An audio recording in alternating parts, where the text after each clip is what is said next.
गुजरात के कुछ हिस्सों में दिखी रहस्यमयी रोशनी, क्या है इसकी सच्चाई? क्या ये यूएफओ है या फिर है कोई आसमानी लड़ाई? नमस्कार, राष्ट्र को समर्पित ओटीटी इंडिया में मैं सुरभि आपका स्वागत करती हूँ। गुजरात के सौराष्ट्र के कई इलाकों में कल रात यानी 21 जून को एक रहस्यमयी रोशनी दिखी। रोशनी अंधेरी रात में कुछ मिनट तक दिखती रही, जिसे देखकर लोग थोड़ा घबरा भी गए, साथ में असमंजस में भी बढ़ गए कि आखिर ये रोशनी है क्या। सबसे पहले आइए जानते हैं उपलेटा के लोगों से ही कि ये घटना हुई क्या। कल रात हमारे शहर उपलेटा में शाम रात के वक्त में अचानक से कोई बहुत बड़ा 2, 3, 4 ऐसे धमाके हुए। इन धमाकों को सुनकर लोग अपने घरों से बाहर निकल गए। जैसे ही अपने घर से लोग बाहर निकल गए और थोड़ी देर में आकाश में कुछ अलग अलग सी लाइटें, जैसे कि पीले रंग की लाइटें कुछ दिखाई दे रही थी। ऐसा लगता था कि कोई स्पेस शटल या तो कोई स्पेस यान उतरने वाला है, ऐसा कुछ दिखाई दे रहा था। थोड़ी देर लाइटें दिखाई दे रही थी, थोड़ी देर में अदृश्य हो जाती थी ये लाइटें। लोगों में इस घटना को लेकर अलग अलग कयास लगाए जा रहे हैं, खास करके क्या ये कोई यूएफओ है, क्या धरती पर किसी एलियन का आगमन हुआ है। ऐसी बातें भी लोगों के बीच में चल रही है। आइए जानते हैं लोगों का क्या मानना है इस घटना को लेकर।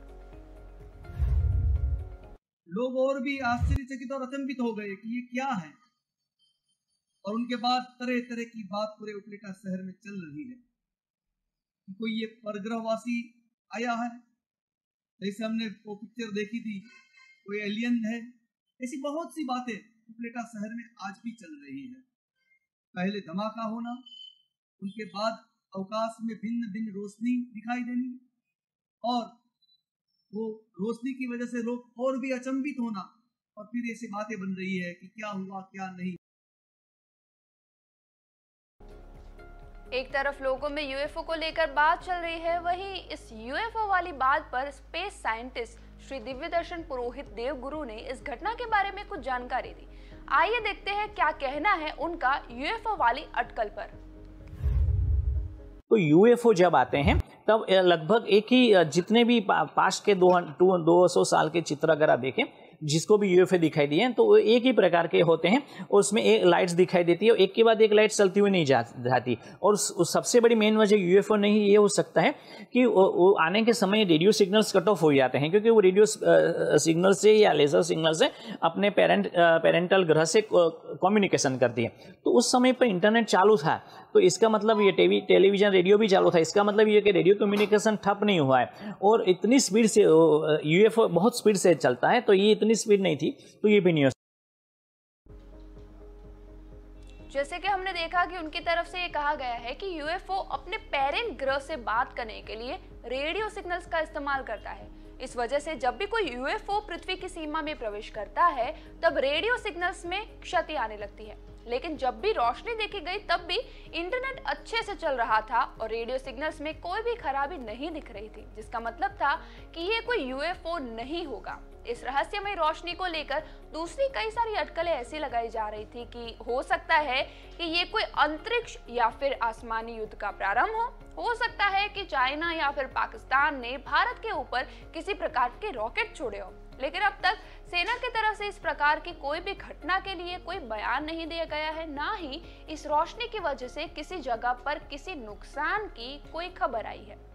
लोगों के द्वारा लगाई गई अटकलों में एक अटकल ये भी शामिल है कि कुछ लोग ये बोल रहे हैं कि ये भारतीय सेना के द्वारा किया जा रहा कोई हवाई परीक्षण है, या फिर भारतीय सेना द्वारा कोई मिसाइल या फिर किसी फाइटर जेट का टेस्टिंग हो रहा है। ये संभावना या फिर ये अटकलें इसलिए भी लगाई जा रही है क्योंकि जिन हिस्सों में ये रोशनी दिखी उसमें सौराष्ट्र के उपलेटा में ही जोर से आवाज आई थी।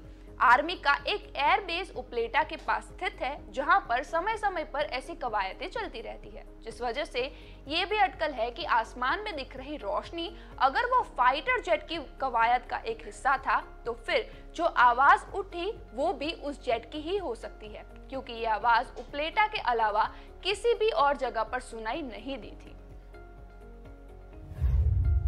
यहाँ भी लोगों में एक सोच और बातें चल रही है कि कहीं ऐसा कोई उतरा है कि क्या, ऐसा कोई एलियंस जिसको कहते हैं वो उनमें उतरा है कि तो ये एक सोचने वाली बात है, देखने वाली बात है, और ये वैज्ञानिक ही बता सकते हैं कि इसमें सही क्या है।